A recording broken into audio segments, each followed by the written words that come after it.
Hello बच्चों, हम लोग आज स्टडी करेंगे मोशन की ग्राफ के।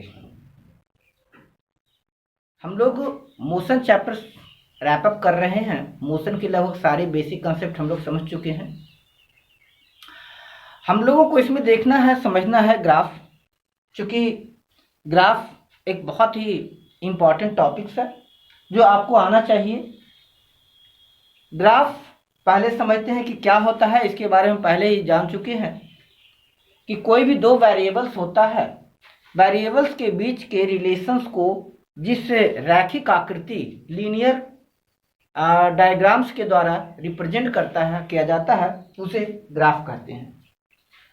इससे पहले की क्लासेस में हम लोग समझ चुके हैं, उसको मैं चूंकि ये पूरी क्लास ग्राफ पर रिलेटेड है, इसलिए ग्राफ का मैं A to Z बताने का प्रयास करूंगा।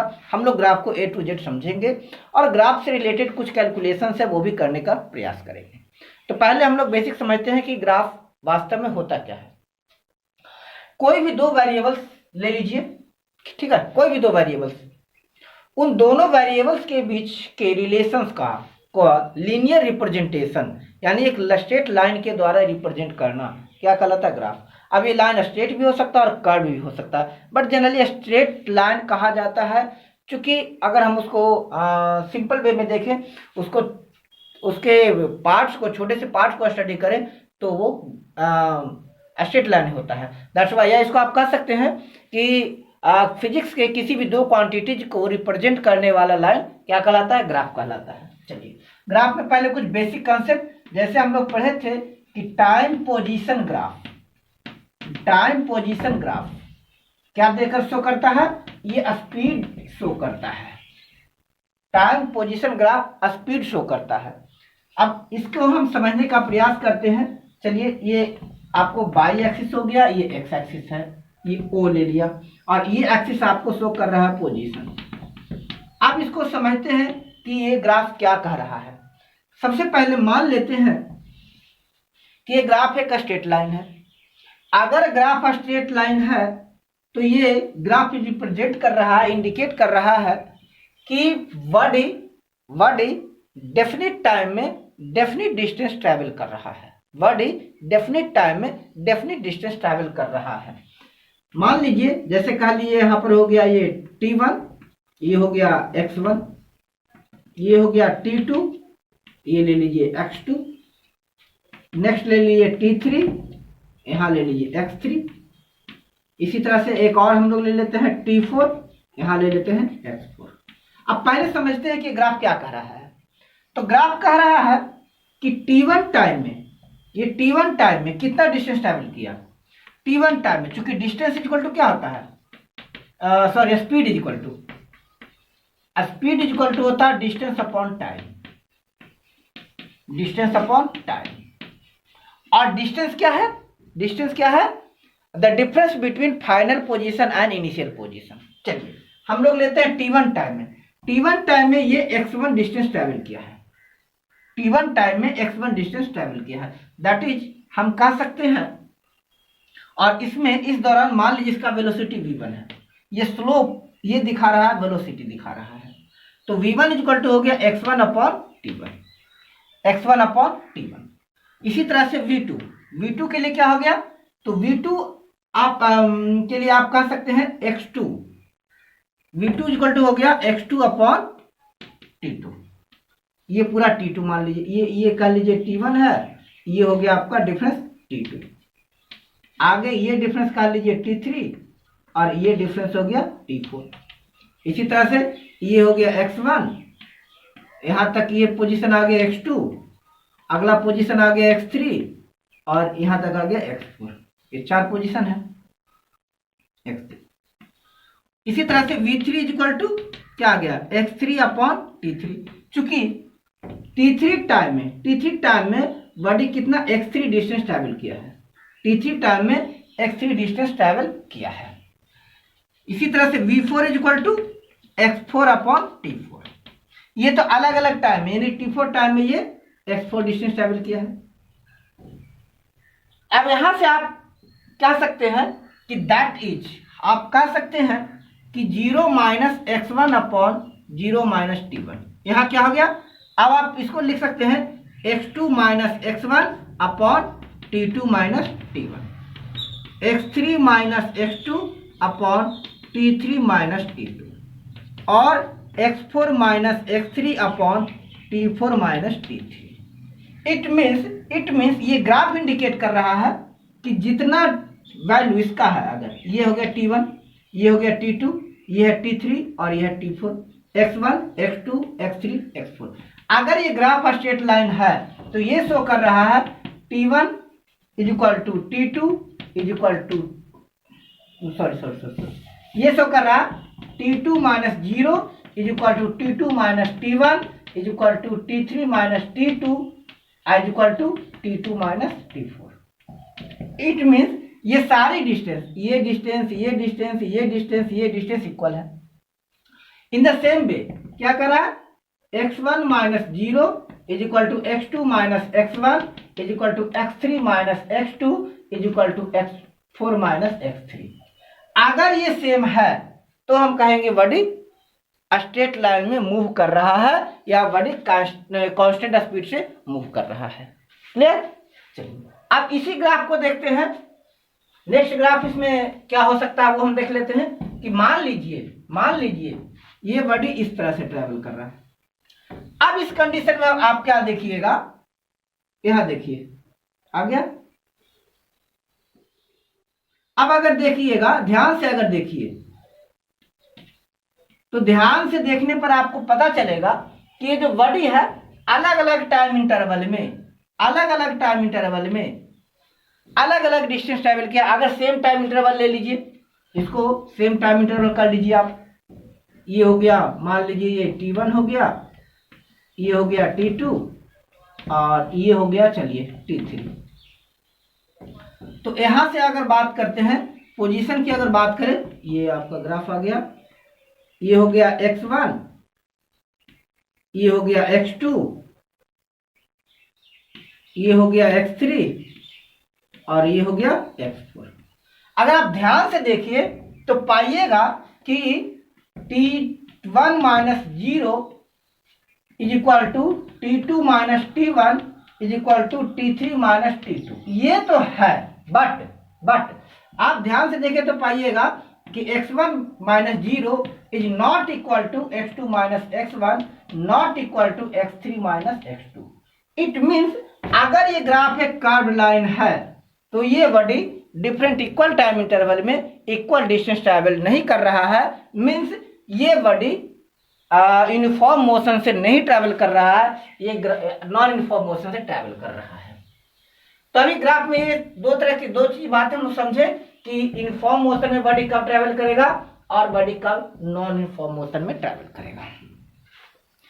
अभी तो हम बात किए टाइम पोजीशन ग्राफ की। इसी तरह से हम कहें तो कहेंगे टाइम स्पीड ग्राफ या टाइम वेलोसिटी ग्राफ।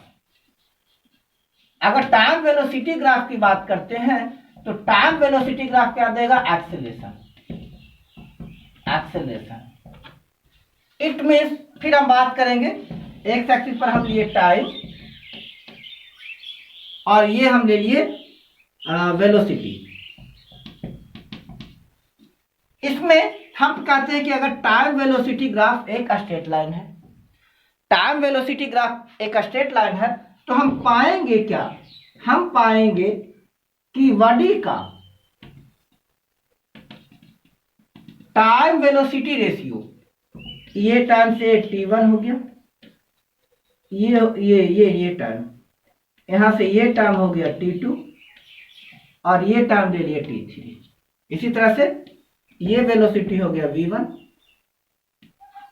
ये वेलोसिटी v2 और ये वेलोसिटी हो गया v3। ये ग्राफ क्या इंडिकेट कर रहा है, ये इंडिकेट कर रहा है कि v1 upon t1 is equal to v2 minus v1 upon t2 minus t1 is equal to v3 minus v2 upon t3 minus t2। It means करा कि this ratio this is equal to this, आप ये पूरा ये भी कह सकते हैं, this ratio this is equal to this ratio this. यानी इसका जो रेशियो है, इन दोनों का रेशियो, इन दोनों का रेशियो और इन दोनों का रेशियो हमेशा इक्वल है, ये रिप्रेजेंट कर रहा है कि ग्राफ स्ट्रेट लाइन है। तो अब चूंकि ग्राफ स्ट्रेट लाइन है और तो वेलोसिटी और टाइम का रेशियो भी सेम है। अगर टाइम वेलोसिटी रेशियो सेम है तो कहेंगे बॉडी यूनिफॉर्मली एक्सेलरेटेड है, यूनिफॉर्मली एक्सेलरेटेड है। इट मीन्स हम कह सकते हैं कि हमेशा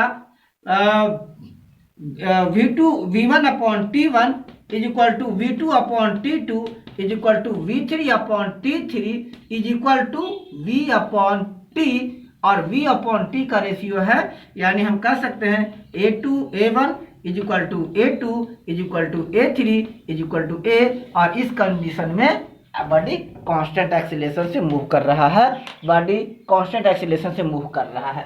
अब यहाँ पर हम एक और बहुत बढ़िया रिलेशन इंटरप्रेट करेंगे, बहुत बढ़िया रिलेशन इंटरप्रेट करेंगे कि यदि बॉडी कांस्टेंट एक्सीलरेशन से मूव कर रहा है, यदि बॉडी कांस्टेंट एक्सीलरेशन से मूव कर रहा है, then in that case body का वेलोसिटी कॉन्स्टेंटली इंक्रीज होगा, वेलोसिटी कॉन्स्टेंटली इंक्रीज होगा।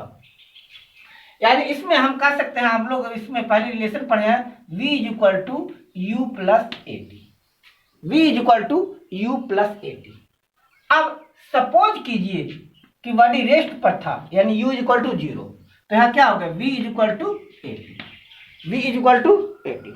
ये रिलेशन आपको बता रहा है कि वेलोसिटी, एक्सेलरेशन और टाइम का प्रोडक्ट है। अब मान लीजिए कि बॉडी कॉन्स्टेंटली एक्सेलरेटेड है, बॉडी कॉन्स्टेंटली एक्सेलरेटेड है, मींस आप कह सकते हैं A2 minus A1, body constantly accelerated है, then in that case velocity होगा, वो क्या होगा, एक्सेलरेशन और टाइम का प्रोडक्ट होगा। चलिए अब मान लीजिए कि बॉडी नॉन यूनिफॉर्मली एक्सेलरेटेड है, बॉडी नॉन यूनिफॉर्मली एक्सेलरेटेड है, यानी अगर वेलोसिटी टाइम ग्राफ एक कर्व लाइन है, वेलोसिटी टाइम ग्राफ एक कर्व लाइन है, तो यहाँ देखिए, इसको अगर आप ऑब्जर्व कीजिए तो देखिए, बड़े ध्यान से ऑब्जर्व कीजिए इसको। इस ग्राफ में हम देख रहे हैं, ग्राफ से ही क्लियर हो रहा है क्या, कि ये टाइम T1 मान लीजिए, इसको मान लीजिए T2, और ये टाइम हो गया आपका T3। इसी तरह से ये हो गया V1, ये हो गया V2 और ये हो गया V3। अगर हम मान लेते हैं T1 is equal to T2 is equal to T3, T1 is equal to T2 is equal to T3 is equal to T, ये ग्राफ रिप्रेजेंट कर रहा है। अगर गौर से देखिए तो आपको क्या दिख रहा है कि V1 greater than V2 and V3 is greater than V2. It means graph indicate कर रहा है V1 not equal to V2 not equal to V3, V1 not equal to V2 not equal to 3, whereas T1 is equal to T2 is equal to T3. It means body non uniformly accelerated है, non uniformly accelerated है। तो इसे यही conclusion निकल रहा है कि अगर वेलोसिटी टाइम ग्राफ एक कर्व लाइन है, तो वो ये रिप्रेजेंट कर रहा है कि बॉडी पर नॉन यूनिफॉर्म एक्सेलरेशन प्रोड्यूस होगा, वो इंडिकेट कर रहा है कि क्लियर। चलिए आप आगे बात करें कुछ इसमें, हम लोग आगे इस ग्राफ को और समझने का प्रयास करते हैं। अगर ये हो गया टाइम और पोजीशन, कहता है टाइम पोजीशन ग्राफ एक स्ट्रेट लाइन है पैरेलल टू एक्स एक्सिस। इसमें दो चीजें होती है, बहुत से बुक्स डायरेक्ट लिख सकते हैं एक time position graph is parallel to x axis, the body so is said to be in the state of rest. But यहाँ पर एक आपको ध्यान देने योग्य तथ्य है, बहुत इंपॉर्टेंट फैक्ट ये है कि velocity time graph, time position graph is parallel to what, parallel to what, then parallel to time axis, that is अगर एक्स एक्सिस पर आपने टाइम रिप्रेजेंट किया है, जो कि जनरल ट्रेडिशन है कि एक्स एक्सिस पर हमेशा टाइम को रिप्रेजेंट करते हैं, यानी उस क्वांटिटी को रखते हैं जिससे आप कंपेयर कर रहे हैं। वेलोसिटी निकाल रहे हैं तो टाइम को पोजीशन से कंपेयर कर रहे हैं, एक्सेलरेशन निकाल रहे हैं तो टाइम को वेलोसिटी से कंपेयर कर रहे हैं। इट मींस आपका टाइम पोजीशन हमेशा एक्स एक्सिस पर होगा, वाई एक्सिस पर नहीं होगा, कन्वेंशनली भी नहीं है। अब आपकी मर्जी, आप वाई एक्सिस पर ले लो, आप जेड एक्सिस पर ले लो, रिजल्ट तो वही आना है। बट अब बात है कि हम क्यों कन्वेंशनली हटे, उससे थोड़ा सा कंफ्यूजन भी पैदा हो सकता है आगे चलकर। चलिए, तो कह रहा है कि यदि time position graph parallel to x axis है, मींस टाइम एक्सिस के पैरेलल है, इसको ऐसे आप याद रखो आगे कि if time position graph is parallel to time axis then body at said to be at rest, body said to be at rest. So यहां पर कहिए, यहां पर 0 है, 50 मीटर दूर जाकर एक गाड़ी चली जा रहे थे आप, 50 मीटर के बाद आपकी गाड़ी खराब हो गई, गाड़ी खड़ी कर दी आपने। अब कोई बंदा देख रहा है, उसे तो लगा कि आप जा रहे हैं, लेकिन वो देख रहा है, जब देखना शुरू किया तो आपकी गाड़ी यहां खड़ी थी 50 मीटर। T1 टाइम के बाद वही पोजीशन देख रहा है, T2 टाइम के बाद वही पोजीशन दिख रहा है, T3 के बाद वही पोजीशन देख रहा है, T4 के बाद वो पोजीशन देख रहा है। अब वो क्या कंक्लूजन निकाल रहा है? वो कंक्लूजन निकाल रहा है कि x अपॉन ये पोजीशन x मान लीजिए, तो x upon T1 minus 0 is equal to x upon T2 minus T1 is equal to x upon T3 minus T4 is equal to x upon T3 minus T2, T4 minus T3। वो देख रहा है कि यहां पर अब ये calculate कर रहा है, लेकिन वो पा क्या रहा है कि x अपॉन T1 माइनस 0 ये तो ठीक है, x अपॉन T1 माइनस 0 ये तो ठीक है, लेकिन अब अगला x क्या हो गया? यहाँ से x के लिए इसको x एक्सिस पर आगे बढ़ना चाहिए था ना, एक पोजीशन एक्सिस पर। अब पोजीशन एक्सिस पर नहीं आगे बढ़ रहा है, तो वो मान रहा है कि 0 अपॉन T2 माइनस T1। अगर फिर नेक्स्ट टाइम में देख रहा है तो वो कह रहा है 0 अपॉन T3 माइनस T2 है। आगे वो कंक्लूजन निकाल रहा है कि 0 अपॉन T4 माइनस T3, यानी वो देख रहा है कि आप T1 टाइम में तो डिस्टेंस ट्रेवल किए, यहां तो टाइम और डिस्टेंस का रेशियो आ गया, बट उसके बाद ये रेशियो नहीं आ पा रहा है। उसके बाद अर्थात ये कंक्लूजन निकला कि T1 टाइम में तो velocity v metre per second के स्पीड से चला, उसके बाद इसका वेलोसिटी हो गया 0 metre per second. It means body is at rest, body is at rest. Clear? So अगर ग्राफ टाइम पोजीशन के पैरेलल है तो ये इंडिकेट करेगा बॉडी इज एट रेस्ट। चलिए अगला पोजीशन सिचुएशन देख लेते हैं, नेक्स्ट सिचुएशन देख लेते हैं। अगला नेक्स्ट सिचुएशन देख लीजिए। मान लीजिए आपका टाइम पोजीशन ग्राफ है पैरेलल टू वाई एक्सिस के, आपका time position graph parallel to y axis के आ गया। यहां हो गया टाइम, यहां हो गया पोजीशन। अब ये क्या इंडिकेट कर रहा है? अब देखिए, प्रैक्टिकली इज इट पॉसिबल और not, practically is it possible और नॉट।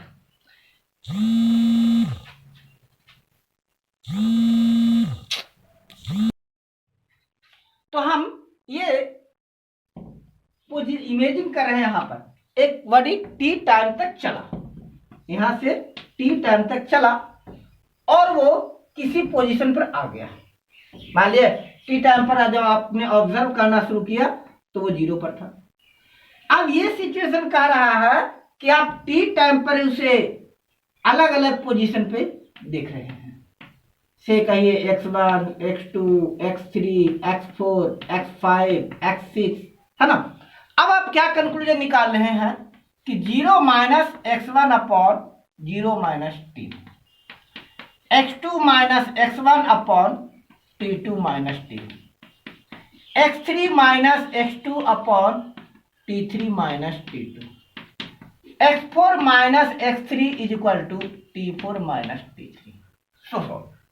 अब आप क्या कर रहे हैं, यहां तो आपका टाइम ठीक है x1 माइनस 0 कि x1 अपॉन t1 तो चलिए ठीक है, लेकिन यहां आप देख रहे हैं x2 माइनस x1 अपॉन, अब t2 minus t1, t2 minus t1 क्या हो गया 0, क्योंकि आगे टाइम आगे नहीं बढ़ रहा है, टाइम ग्राफ एक्स एक्सिस पे बॉडी नहीं मूव कर रहा है, यानी t2 माइनस t1 क्या हो गया 0 is equal to x3 minus x2 upon 0 is equal to x4 minus x3 upon 0। अब मैथमेटिकली आप कहे कि 1 upon 0 is not defined, 1 upon 0 is not defined, तो ये जब डिफाइंड नहीं है, अब फिजिक्स में जो टर्म डिफाइंड ही नहीं है आप उसको एक्सप्रेस नहीं कर सकते। दैट्स वाई कहेंगे कि यदि बॉडी पोजीशन एक्सिस के पैरेलल हो, पोजीशन एक्सिस के पैरेलल हो, तो कहेंगे it is not possible situation. It means clear हो गया कि टाइम पोजीशन ग्राफ या टाइम स्पीड ग्राफ कभी भी क्या होगा आपके, यस, कभी भी पोजीशन एक्सिस के पैरेलल नहीं होगा। दो चीज समझे, आगे इसी ग्राफ को समझने का प्रयास करते हैं। आपका ग्राफ अब इस तरह का दिया हुआ,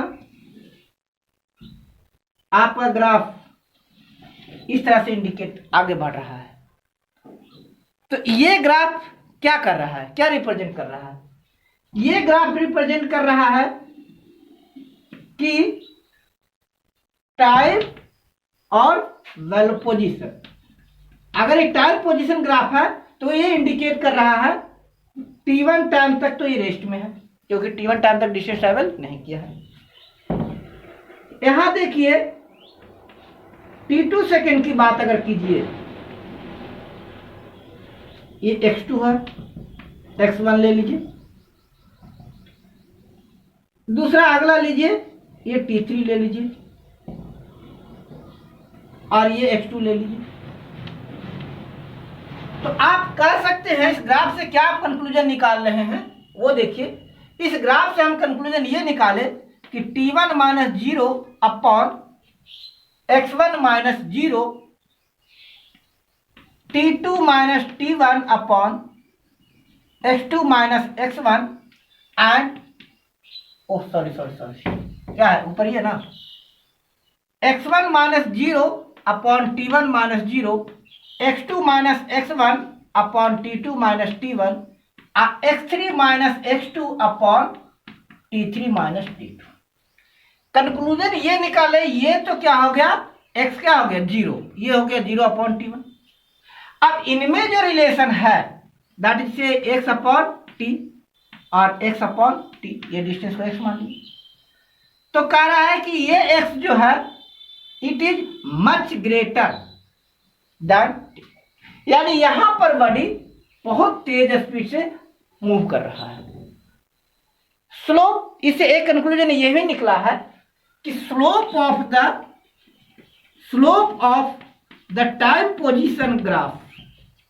टाइम पोजीशन ग्राफ क्या इंडिकेट करेगा, velocity of the body. Time position graph क्या देगा, velocity of the body. Slope जितना स्टिफ होगा, जितना खड़ा होगा, बॉडी उतना तेज होगा, फास्ट मूव करेगा। अब बिल्कुल स्ट्रेट लाइन हो गया तब तो वो अनवांटेड सिचुएशन है, उसके बीच डिफरेंस होगा, वो स्लोप होगा। मैं स्लोप की बात कर रहा हूं। स्लोप जितना, ये देखिए खड़ा होता जा रहा है, इट मींस बॉडी क्या है, मूव करता चला जा रहा है। अब इसके बाद कहिए कि स्लोप इस तरह से गया, वेलोसिटी डिक्रीज करा, ये आ गया, मतलब वेलोसिटी क्या हो गया, रुक गया, पर्टिकुलर पॉइंट पर जाकर बॉडी रुक गया। क्लियर? यही चीज आपको देखने को मिलेगा टाइम वेलोसिटी ग्राफ में। अब हम टाइम पोजीशन की बात करें, पोजीशन चेंज करके वेलोसिटी की बात कर लेते हैं। वेलोसिटी में क्या होगा, तो वेलोसिटी में यहां पर से ये v1 हो गया, ये v2 मान लीजिए, है ना। चलिए अब इसमें हम क्या देख रहे हैं, तो देख रहे हैं क्या v1 minus 0 upon t1 minus 0, v2 minus v1 upon t2 minus t1, इसको कंपेयर कर रहे हैं। और एक ले लीजिए,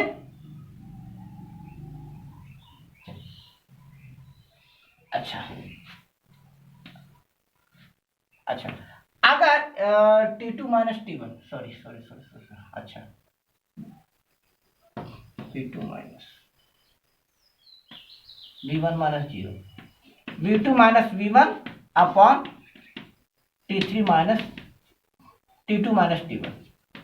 मैंने ये कंडीशन क्यों लिया, क्योंकि हम ये देख रहे हैं कि t1 टाइम तक ये बॉडी मूव किया ही नहीं है, मीन्स यहाँ v1 यहाँ पर 0 हो गया, तो 0 अपॉन t1, यहाँ क्या हो गया v1 minus v0 upon t2 minus t1, but यहाँ से मूव किया है ना, यहाँ आ गया t2, और v2 minus v1 upon t2 minus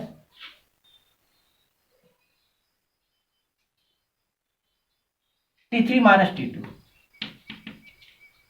यहाँ हम क्या देख रहे हैं कि यहाँ पर तो बड़ी क्या टाइम वेलोसिटी की बात कर रहे हैं, तो यहाँ तक तो वेलोसिटी उसका कांस्टेंट है, क्योंकि हमें पता है कि टाइम वेलोसिटी का स्लोप क्या देगा, एक्सेलरेशन। यहाँ पर तो ये कांस्टेंट एक्सेलरेशन से मूव कर रहा है। अब यहाँ देखिए ये एक्सेलरेट होना शुरू कर दिया। अब ये क्या कह रहा है इसमें कि v1 upon t1 much smaller than v2 upon t2, यानी ये कह रहा है कि यहाँ पर बॉडी हाईली एक्सेलरेटेड हो गया, तो slope of velocity time graph acceleration को इंडिकेट करेगा। Higher the slope more the accelerated, lower the slope lesser accelerated. Velocity time graph acceleration को इंडिकेट करेगा and position time graph velocity को indicate करेगा। So thanks for watching the video. हम next video में कुछ और graph की बातें करेंगे।